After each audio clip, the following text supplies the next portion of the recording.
बार भगवान बुद्ध के पास एक आदमी आता है।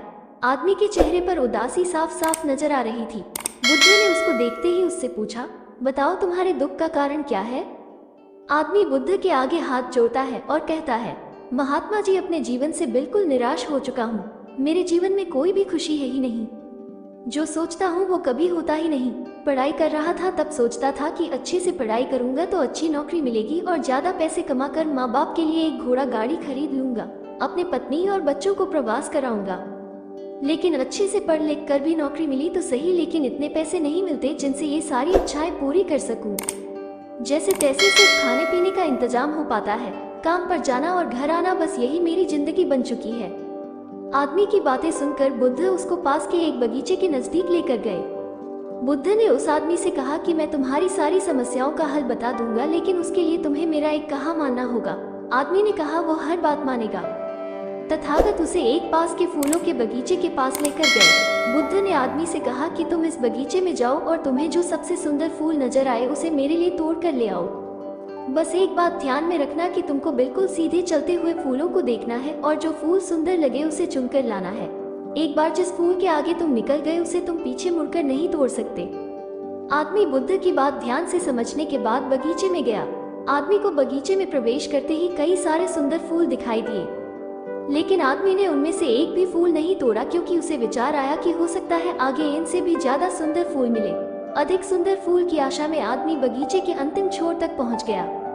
अब हालत ये थी कि बगीचे के अंतिम छोर पर कुछ फूल तो थे, लेकिन सारे सूखे हुए थे।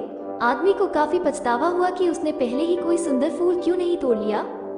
उस आदमी के पास अब सूखे हुए फूल में से फूल तोड़ने के अलावा कोई रास्ता नहीं बचा था। उसने एक सूखा फूल तोड़ा और बुद्ध के पास वापस लौटा। बुद्ध ने सूखे हुए फूल को देखकर उस आदमी से पूछा, बगीचे में इतने सारे सुंदर फूलों में फिर तुम ये सूखा हुआ फूल क्यों तोड़ कर लाए। आदमी ने कहा, इस विचार से कि आगे और अधिक सुंदर फूल मिलेगा, मैंने सभी सुंदर फूलों को पीछे छोड़ दिया, इसलिए मुझे अंत में ये सूखा हुआ फूल तोड़कर लाना पड़ा। महात्मा बुद्ध ने कहा कि यही समस्या तुम्हारी भी है। ये बगीचा तुम्हारा जीवन है और इसमें वो सभी तरह के फूल छोटी मोटी खुशियां हैं। तुमने ज्यादा बड़ी खुशी की आशा में इन सभी छोटी छोटी खुशियों को पीछे छोड़ दिया है।